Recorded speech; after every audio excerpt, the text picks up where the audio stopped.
To be our best, we need to stay up to date on the latest and greatest. That includes being equipped with prime tools and gear. That's where ShieldBox comes in. It's a monthly subscription box designed specifically for law enforcement professionals. Each month, you'll get a curated box of duty gear and supplies from industry leaders. Sign up today at theshieldbox.com and use code BLUEGRIT to save $10 on your first box.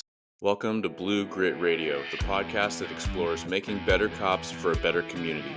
I'm your host, Eric Tung. I've been an active police officer since 2007. We will dive into the aspects of police culture, health and wellness, leadership, and mindset. You'll hear from experts not only from policing, but all industries as they relate to being our best with purpose, passion, and positivity. Join me as we share stories, lessons, and advice so we can all be better for ourselves, our teams, our families, and our communities. Hey ladies and gents, welcome back to another episode of Blue Grit Radio. This is your host, Eric, and today I'm going to be doing a Q&A for hiring.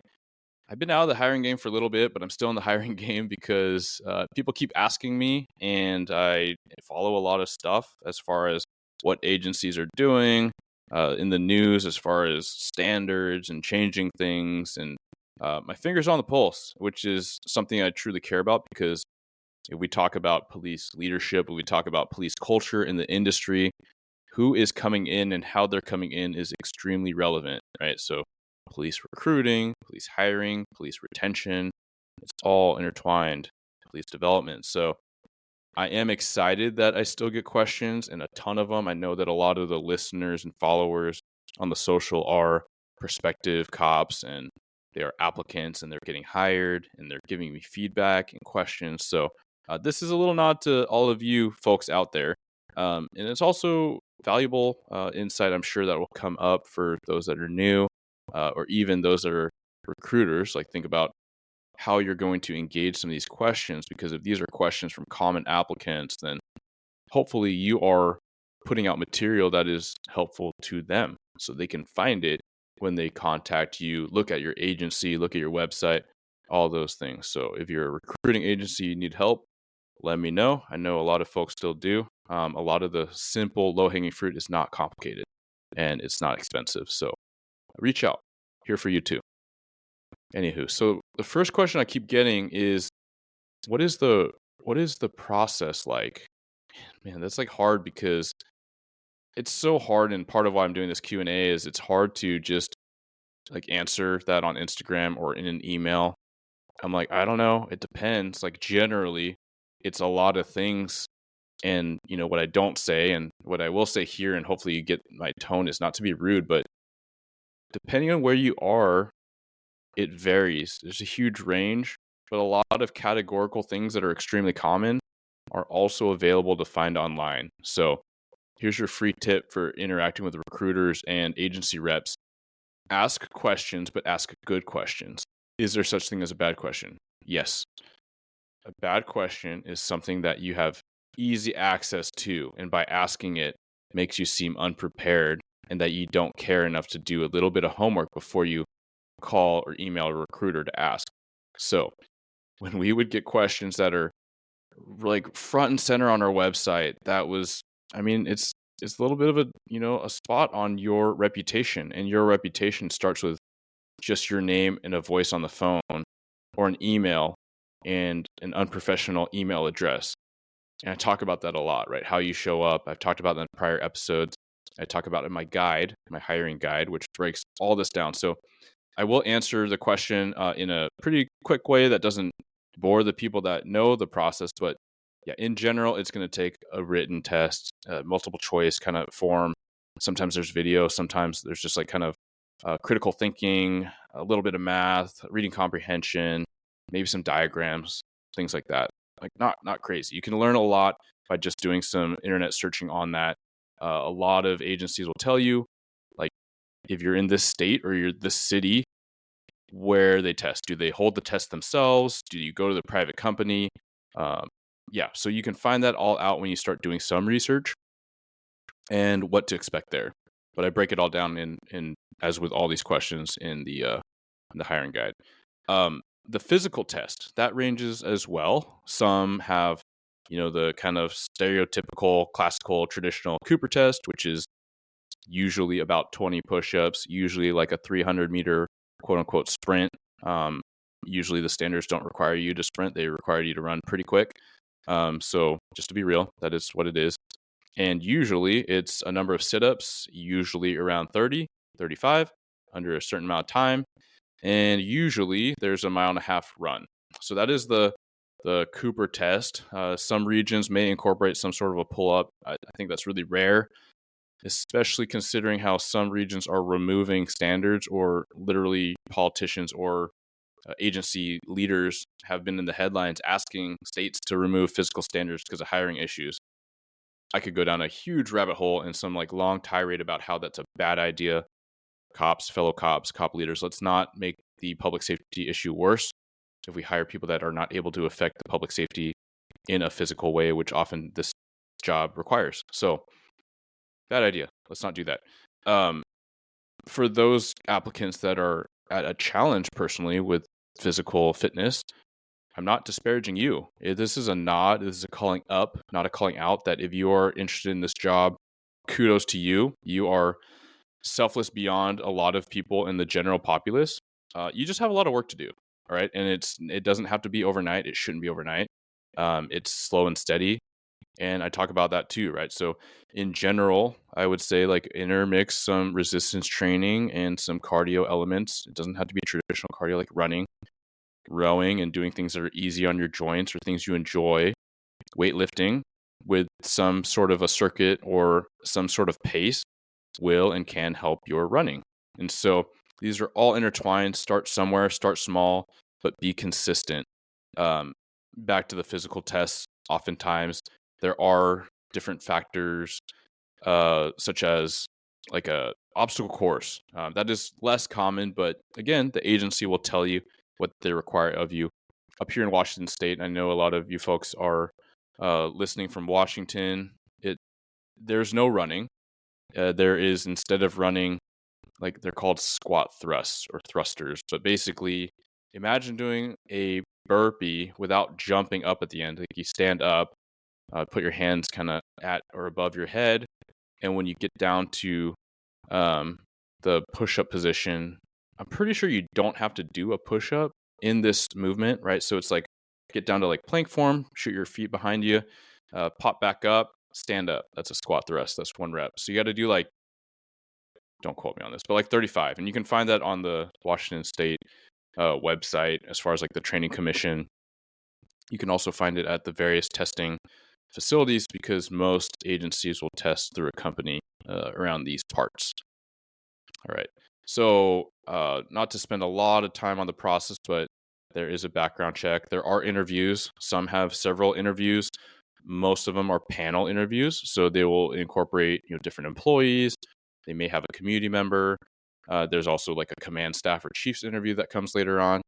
And really, when you think about interviews, like I really encourage people to be adept in communicating in all kinds of interviews, not just formal interviews, but literally just, it's called conversation. It's called talking and listening and being engaged and being professional. Going back to that nod on like how you show up to a recruiter the first time, like how are you showing up?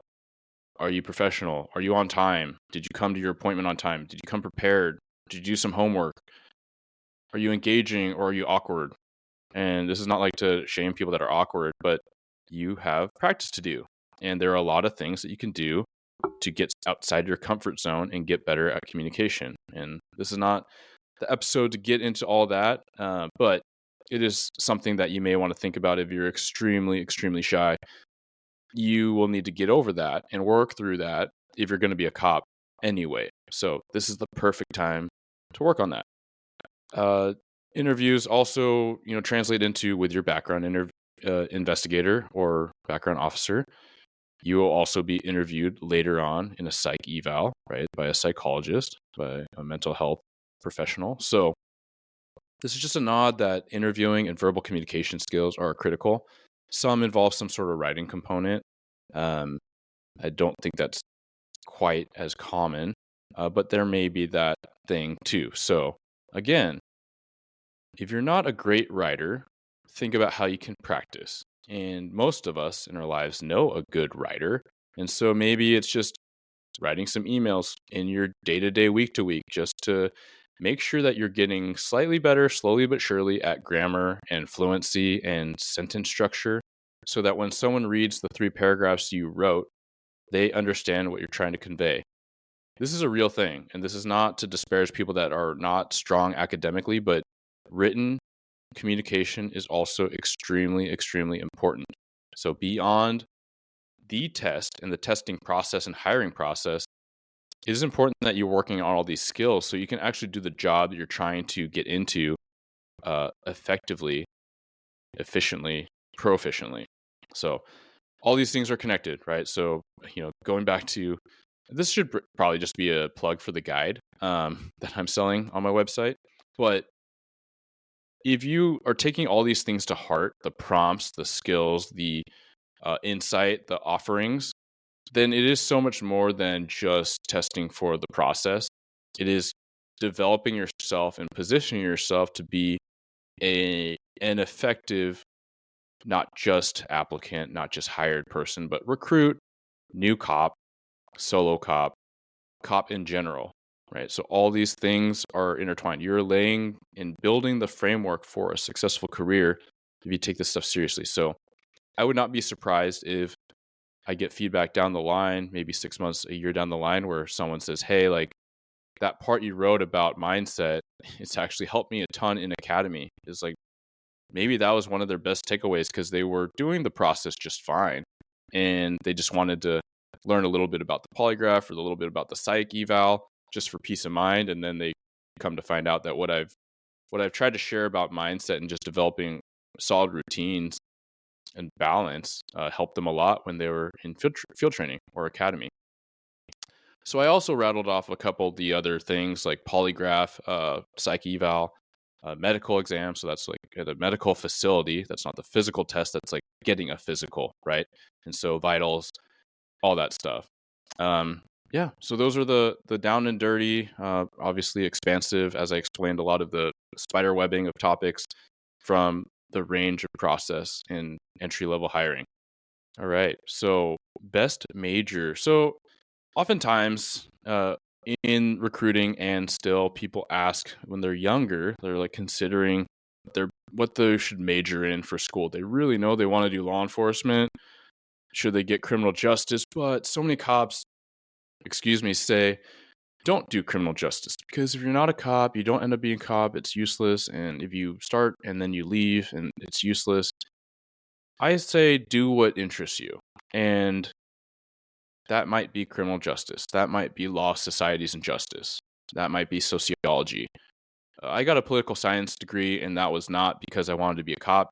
I got it because I wanted to graduate on time, and I changed interest and majors, starting as a pre-med, as I thought I might be a doctor for a lot of my life, and really quickly decided and found that that was not my path. I wanted to get a degree on time, and that's where my credits aligned. And I had more interest in government and political science than I did in economics. And I thought I might get into business at some point, right? I just thought I might just enter the quote unquote corporate market, halfway through college. But then I had a huge soul search, as I've shared my story many times. And I was like, you know what? I want to do something about what I see out there. I want to be an example. I want to see what I can do. I want to prove things to myself, and I'm going to go for it. So public service for Eric. That's how it panned out. But what did I gain from my political science degree? And it's easy to say, yeah, outside of hard science, like a degree is a degree, but I gained a lot. I gained verbal communication skills. I gained written communication skills for sure. Ability to research, read, and scan quickly, like volumes and volumes of information. Because I'm still not like an avid reader. I try to read a lot more these days than I have in years past, for sure, because I recognize the power of learning from the wisdom of others more than I did from, years past. All to say, as I do it more, and I've done it more through the job, I've only gotten better at writing and speaking, but I had a good framework from that. So if you do what you care about, you're going to learn a lot of skills, and that can be translated. If you If you consider what a lot of cops, from my personal knowledge, have majored in when they know that they want to go into this type of work, it is a lot of social science. It is criminal justice. It is government. It is political science, sociology, psychology. So these things can, if you actually pay attention to, and you will pay attention when you care about learning about something, are very helpful in life, and they help you connect with people. And if you learn about cultures and you major in that type of cultural study, that will absolutely help you in the job. If you major in communications, that absolutely will help you in the job. Now, will these majors help you get a different job just right off the cuff? I mean, not really, right? And you could get advice from anybody, not just a cop, not just a me, on what a basic 4-year degree will get you as far as like a lucrative career. It seems like more and more not a lot. That is not to say that you can't get a good job out of school. That is to say, like, you're not just guaranteed to make, like, 100, 150 grand, 200 grand a year from any of these 4-year degrees.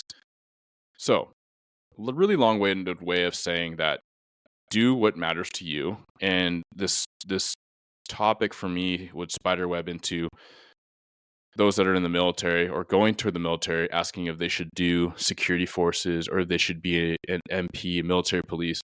And I'd say it depends. Just like there's a lot of cops that are getting communications degrees or accounting degrees that are better cops than those with criminal justice degrees. There are a lot of veterans that come out that worked in communications that are better cops than military police officers. There's also the exact opposite of everything I just said. So, why am I saying all this? It matters more how you do something and why you're doing it than what you do. And we could probably just pause there, call it a day, and say, like, that's my big lesson I want you to learn from this episode, is I want you to recognize that in life, beyond just the career, but also in this career pursuit, how and why you do stuff is way more important than what you do. And that also translates to some of you folks listening really want to be a cop. And after numerous tries, after a couple years of getting in and out of the process, may find out that it's just not in the cards. There might be a medical thing. There might be a past history, criminal activity thing. But that doesn't end your pursuit of service. It cannot. And if it does, then you weren't serious about serving in the first place. So this took an unexpected turn for me and some of us that were like, man, I thought you're giving me police advice. I am. And for most of you listening, it is absolutely within your power. There are very few like all out disqualifiers for those coming in. There are a lot of road bumps. There are a lot of obstacles, and some people navigate them, and some people need a couple tries or they need more assistance by the guide. But for others, if it's just not in the cards, it doesn't mean you're a bad person. It doesn't mean you can't serve in some other way.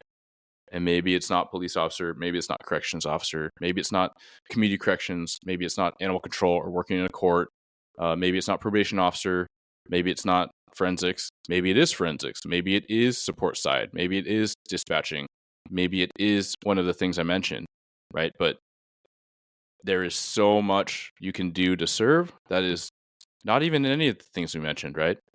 It might be just being an advocate for the community and doing a corporate job and contributing back in a meaningful way and being supportive of criminal justice and public safety measures. So I will leave that there rather than continuing on too long. The next question I'm going to talk about is okay. This is not a specific question, but it is something that I've gotten recently and I've gotten routinely on and off, right? But it's a question, sometimes it's more of a comment, or I've heard getting hired is super hard, or is the process really hard? And just like a lot of really good questions, the answer, sometimes unsatisfying, starts with, it depends. Is the process hard? Shoot, I mean, you ask some people, they would say that they flew through the whole thing. Like, they didn't know much about oral boards. They stepped up, they interviewed, they don't get phased. They can talk to anybody about anything, anytime, and they don't have anything really glaring in their background. Pretty good work history, and their references were really responsive, and they flew through. Boom, hired. you know. Dovetail to the next question of, how long does it normally take? I would say, very frequently, several months, maybe 6 months. So maybe the fastest I think we hired anyone during our hiring spree was like 2 months. And that was someone that was super dialed in. They were younger, so there was like less traction, like as far as like a track record you had to check, like fewer years and residences and databases as far as like information on this person. And they also were like, a younger, kind of mostly in school and a couple jobs, and more like a clean background, if you want to use those terms. Like, didn't get into much trouble, wasn't like a rebel, a teenager, or anything like that. So that's about as quick as I've seen it done around my parts, and that's like very diligent background checks from our unit. You don't really want it to go quicker than that because you are scheduling a lot of other entities like the psych eval and the polygraph. But anyway, I wanted to hit on that question as we go back. So that's, for some people, it was really smooth and easy process, just flew right through. For other people, let's just take my example. I would say it was not easy, and then it was really easy. And what do I mean by that? So I've shared numerous times that I failed my first oral board. I was trying to be something I wasn't. I even went so far as to buzz my head, and I was super robotic, and I was also indecisive because I didn't know what to expect in the questions, in the prompts, in how to carry myself, in just how to articulate myself, like how to share about myself. And failed the first one.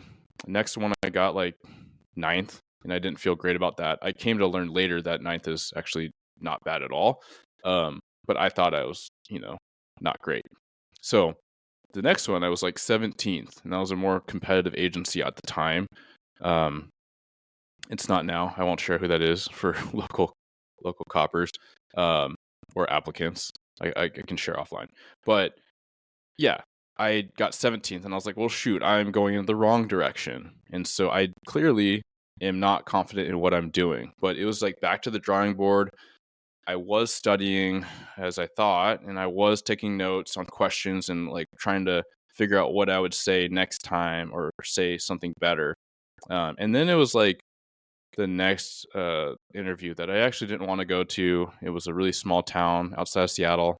I realized that, with 10, 12 cops, 3 square miles, there probably was not going to be much opportunity or excitement. And I wanted to do something meaningful. And that's not to disparage small towns, but that was where my college brain was at. And it was summer after college, and I didn't want to go. I wanted to cancel the interview because I had several interviews booked after, but I realized I didn't have a job, so I needed to be responsible and go to this. It was an opportunity, and if nothing else, a learning opportunity. And because the pressure was lower, I was relaxed as best as I had ever been, and I was myself, and I didn't feel like I should be anything else. I was just there because I needed to commit myself. I needed to take this next rep. I needed to put myself out there, and I needed to learn and engage. And I had a huge success in that. I was, in some of my responses, I let my own humor kind of come out, my sarcastic humor. I made fun of myself a little bit, some of my quirks, rather than, when asked about like, your weakness or what have you, like I like straight up made fun of myself, and I saw the other side of the board instead of what I'd only experienced so far, like these super stern faces staring at me with no nods, no smiles, or anything. People were chuckling, and their eyes were engaged, and I could tell, as anyone usually can, like things were going well. And things did go well. I aced that interview. I got number one on the list, and then that process flew. And since that point, when I had the confidence, I had 2 more interviews, including where I now work, and those processes were flying. And so because those were going so quick, and I was, people were responsive, they're telling me the next thing, next thing, next thing. They were selling their agency, which all recruiters should be doing. So if you're sitting back waiting, that's why you have a recruiting problem and a hiring problem. But yeah, side note, going back on track is I felt, and I recognized that now I had recognized that I was an asset, and the agencies were realizing that I was an asset. Was it because of anything special? Yes and no. It was a lot of confidence. It was a lot of recognizing what I had and being comfortable in my own skin, projecting that, largely not being something I wasn't. At the same time, because I had a lot of reps and I had more awareness of the questions, I was now figuring out the process, or I had figured it out really well, where, with 3 kind of aced oral boards and top of the list, and I had my choice where I could turn down the first offer I got, which is that small town I talked about, and I could wait for the latter 2, which is like they were both places I really wanted to work, um, within striking distance of each other. And it was a race. And that was back in '07, which was kind of unprecedented at the time. But they're both chomping at the bit and telling me, like, hey, we want you to work here. We want you to work here. What would it take? I was like, honestly, I really appreciate it. I told the other agency I would give them a shot to the end of the week, and then I'd make my decision, which I'm sure was really frustrating for the other agency to hear. But I made my decision, and boom, here I am. So long answer, but hopefully there's value in there. The intent is so you hear the lessons in there. It depends because of what you are learning and how you're showing up and what your individual situation is. Right. So we have some hurdles. A lot can be mitigated and learned with our own self-work, our own reflection, our own practice. Right. So if you're one of those people that says, I don't interview well, and I ask if you are practicing and you say no, then what are you actually doing to better your situation? You're not taking ownership. You are making excuses. Again, not pointing the finger to call you out, but calling you up. Like, you want this thing, let's go. And so you don't need me to have like a coaching call uh, to nail that out, right? You do need to just take some personal agency and recognize that there is something for every part of the process that you can be working on right now. The physical test, like the physical ability test, the written, the interviewing, backgrounds. You can be talking to people saying, hey, like I got a background coming up. Please check your emails, check the junk folder, be responsive to that with speed and thoroughness, because that will affect my ability to get hired. There's a lot you can control, and the sooner you recognize that, the sooner you will have set the stage for a more successful career and honestly life, because we all have so much agency. If there's one thing I want to shout from the rooftops from this whole project, whether it's Blue Grid, radio, or any of the socials, it's just like, take control, because there's a lot we can control, and it starts with us. So thank you for listening. I have more questions. Please continue to send your questions. I want to be diligent about circling back to like the roots and a lot of why this whole project started as far as the podcast, which was to bridge with applicants. I personally believe and oftentimes say in all these episodes, hey, like, this is a great note for mindset for those coming in. And I try to like spell it out, but really, I truly believe that every episode, there are things that experienced cops and prospective cops can learn, and retired cops and civilians, right? Like, there are applications everywhere, but I want to be intentional about paying it back, reaching all of you folks that are trying to come in and just find resources, because these things didn't exist when I was new. The guesswork is what I want to remove from you. So tons of free resources through the social media, through this podcast. But if you want a concise place with the whole breakdowns, all these lessons learned, examples, prompts to help you dial in your life a little bit better, but also prompts of like a literal interview or scenarios that you might be given, how to navigate the background process, because that's kind of scary, but also what to expect in like the polygraph and the psych. It's all in the guide, right? So I've had many people reach out and get some coaching from me, but this is literally a way to pay back in a very affordable way. It's $50. You get it online at my website, bluegritwellness.com/shop. So you can click shop, or you can just, type in /shop. The entry-level hiring guide is there. You pay for it, you get to download it. It is just so much more information than I could cover in like 5 hours of coaching calls, it's just way, way, way, way more than that. It's like 30 pages of breakdown and insights and lessons learned and things that I truly know will help you start your career and continue your career, like I said earlier. So please share it out to your other buddies that are testing, where they can find it.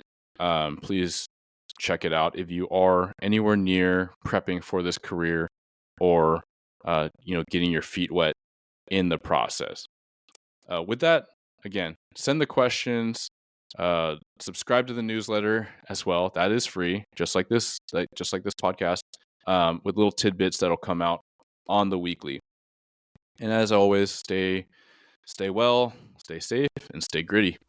All right, I'm really excited to share with you the new Blue Grit Police Testing and Hiring Guide that's live on the website. Really, this is the culmination of everything I've learned about police testing from the time I came in myself and had to figure out trial by fire what it was that agencies wanted, at the same time how to showcase my best version of myself, right? It's not about being something that you're not, but it's about understanding each stage in the game so you can present the best way. In my guide, I go in everything about the hiring landscape right now, how to develop your mindset, what to expect, and how to show up. So it's about knowing yourself well, like identifying strengths, weaknesses, how to conceptualize this, how to articulate this, and then going into the test itself. So written, physical components, interviews, everything that we're looking for there, the background, what that entails, polygraph, psych eval, medical, what these things all are, what they're trying to yield or determine, and then how you can make sure that you are showing up to be effective so you're not wasting your time, stress, money, all the angst of waiting for this extremely long-term process to go through. So just show up the right way, your best way the first time. Again, you can find that at bluegritwellness.com. Go to the shop, so it's bluegritwellness.com/shop. Thank you for tuning into another episode of Blue Grit Radio. As always, support this community by subscribing, giving us a 5-star review, and following, liking, and sharing posts on Blue Grit Wellness on Instagram. You can reach me there or email me at bluegritwellness@gmail.com. Be well and stay gritty.